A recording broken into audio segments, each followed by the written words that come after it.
بعد قرار صادم وخطير، وبعد ما اتفقت سعدي على التخلص من المشكلة بأي طريقة كانت، تنوخذ حمدية بنص الليل بدون ما يحس بها أحد. سيارة تمشي بالظلام وطرقات فارغة ومصير مجهول ينتظرها. وين اخذوها يا ترى؟ ومن هو الرجل الغامض اللي فتح الباب وبهالوقت المتأخر؟ وهل انتهت معاناة حمدية؟ لو هستوها بدت؟ لو الكارثة الحقيقية هسه راح تبدي؟ أحداث تقلب الموازين وتكشف وجوه ما كنا نتوقعها أبد، وحلقة مليانة صدمات وقرارات راح تغير مصير الجميع. وقبل لا نفوت بتفاصيل الحلقة 12 من مسلسل حمدية، لا تنسون الاشتراك بالقناة وتفعيل زر الجرس حتى يوصلكم كل جديد من مغامرات حمدية وفريدة أول بأول، لأن الجاي نار وما يتفوت.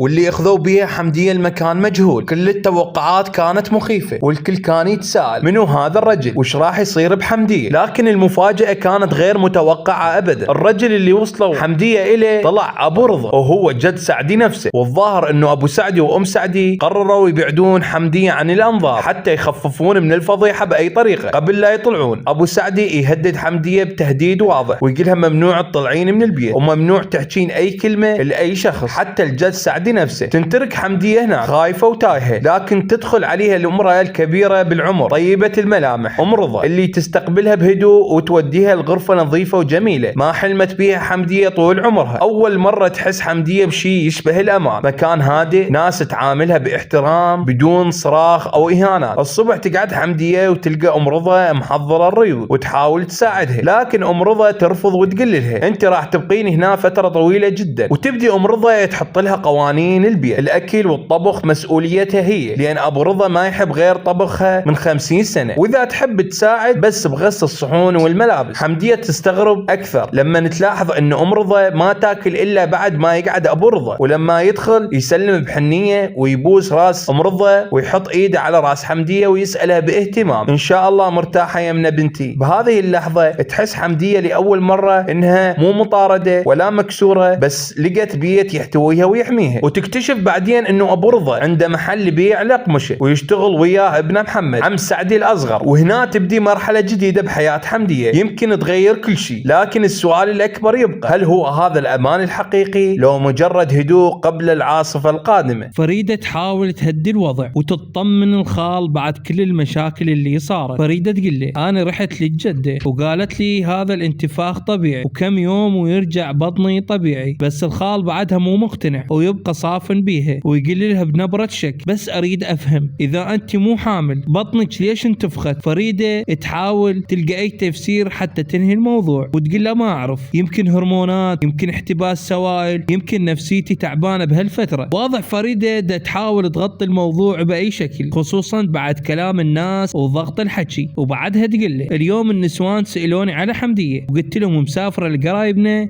تغير جو. وهنا الخال ينفجر غضب ويتنرفز بشكل واضح ويقولها حمدية اي واحد يسألك عليها قولي لها راحت لابوها واني ما اريد اسمع اسمها بعد اليوم، واللي يجيب طاريها بالبيت ما يلوم الا نفسه. بهاللحظة نلاحظ انه الخال اعتبر حمدية انتهت من حياته تماما، والبيت دخل بمرحلة قطيعة كاملة تمهد لاحداث اقوى جاية. وباليوم الثاني نرجع لبيت الخال والجو بعد ثقيل بعد مصيبة حمدية. الخال يصيح من الغرفة وين الزغنبوت، وفريدة تجيب الريوق وتحطه قدامه وتقول له بهدوء ايش بيك معصب يا عيني. واضح انه الاعصاب متوترة داخل البيت وكل واحد شايل همه بقلبه. وبهاللحظة يجي كريم مستعجل يريد يروح للمدرسة، وفريدة تلح عليه تعال يمه تريق قبل لا تروح، بس كريم يرفض ما عنده نفس للاكل ويريد ياخذ الخبز يوصله للمطعم وبعدها يروح للمدرسة. الخال هنا يتدخل ويقلها عوفيه ما يريد الزغنب، ويطلع كريم بسرعة من البيت. هنا فريدة يوجعها الموقف وتقول له للخال ليش هيك كسرت بخاطره، حتى لفه ما قدرت اسوي له قبل لا يروح للمدرسه. الخال بعصبيه يرد يقولها فريده تريدين تسوين مشكله؟ وفريده تحاول تهديه وتقول له ما اريد مشكله، بس ايش بيك؟ ايش صاير لك؟ ترى كلنا قلوبنا محروقه من الدقه اللي سوتها حمديه. وهنا الخال ينكسر صوته لاول مره ويطلع الوجع الحقيقي بداخله ويقول يا ريتني طردتهم من جابهم ابوهم، عبالي يصيرون مثل جهالي ويعوضوني، ما دريت بحمديه تطلع هيك نكسه. فريده تدافع عنها رغم كل شيء وتقول له حمديه انضحك عليها من واحد الله لا يوفقه. وهنا قلب الخال يلين وينكسر ويتذكر كريم الطفل الوحيد اللي ما له ذنب بكل اللي صار، ويقول الفريده بهدوء سوي له لفه خل اوديها للمدرسه. لحظه تبين انه الالم جمع العائله، بس رغم الجرح بعدهم يحاولون يبقون واقفين. بعد هدوء البيت فريده تقعد وحدها بالغرفه تلزم المشط بيها وتظل تباوع له وكانه بيه ذكريات عمر كامل. وفجاه ترجع بيها الذاكره لايام حمديه لما كانت تقعد قدامها كل يوم وتمشط لها شعرها. تتنهد فريده بحرقه وتقول والدموع بعينها اخ يا بنتي لك وين رحتي؟ عفتيني وعفتيني بهمي وحسرتي. وتبدي فريده تبكي اكثر وكأن حمديه جاي تسمعها وتقولها لك تعاي قعدي يمي خل اشكي لك، تعاي شوفي امك ايش صار بيها. صوت فريده هنا يرتجف وتنكسر تماما وتقول انت غير ما دريتي، امك ما طلعت حامل وطلع كل هذا كذب بكذب، اي يا يمه مو حامل وكل شي راح وانتي هم رحتي. وبهاللحظه فريده مو بس تبكي على حمديه، تبكي على حلم الامومه اللي ضاع وعلى البنيه اللي ربتها وكانها بنتها الحقيقيه. هنا الجده ام رضا تمدح حمديه وتقولها اليوم خلصنا الشغل من وقت. وهنا يجي ابو رضا جايب وياه سلك وحمديه تقول له الله يساعدك جدو. وابو رضا يطلب من ام رضا تسوي له دولمه باكر لان باكر احفاده يجوا، وتقول له قوم حضرت لك الحمام. هنا حمديه تقول بينها وبين نفسها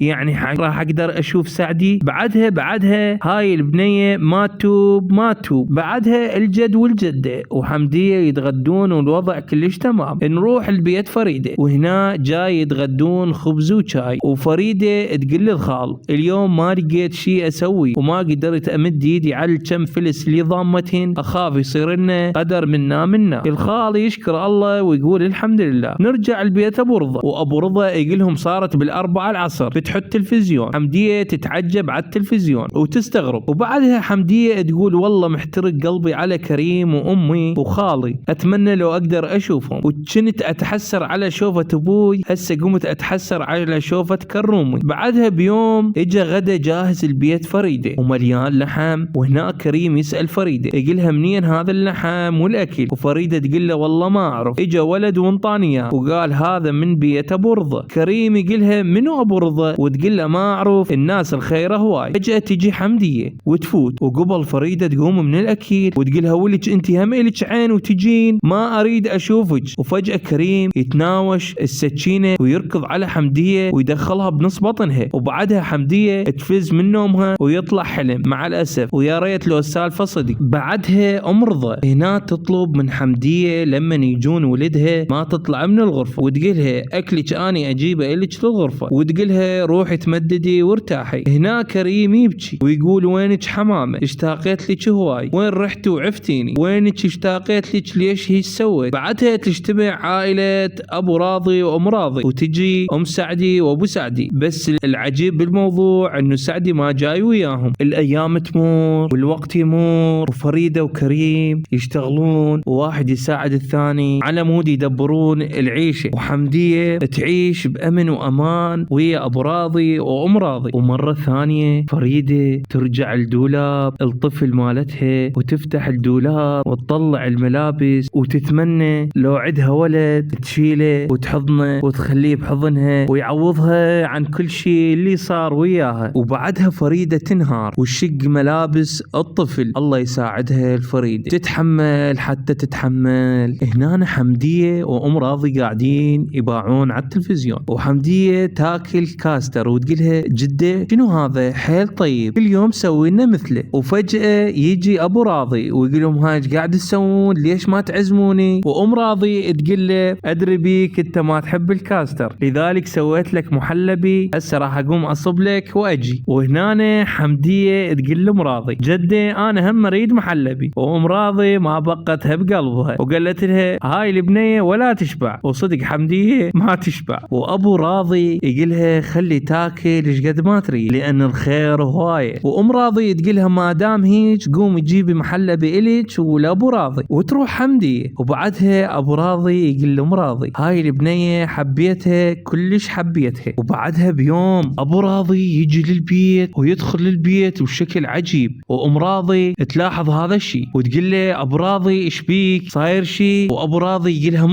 مصيبة يا أم رضا مصيبة. وأم رضا تقول له احكي لي صاير شيء موقعت قلبي. أبو رضا يقولها صار اللي مو على البال، مصيبة يا أم رضا مصيبة، مبين جاينا الدور. وهنا تنتهي الحلقة 12 من مسلسل حمدية.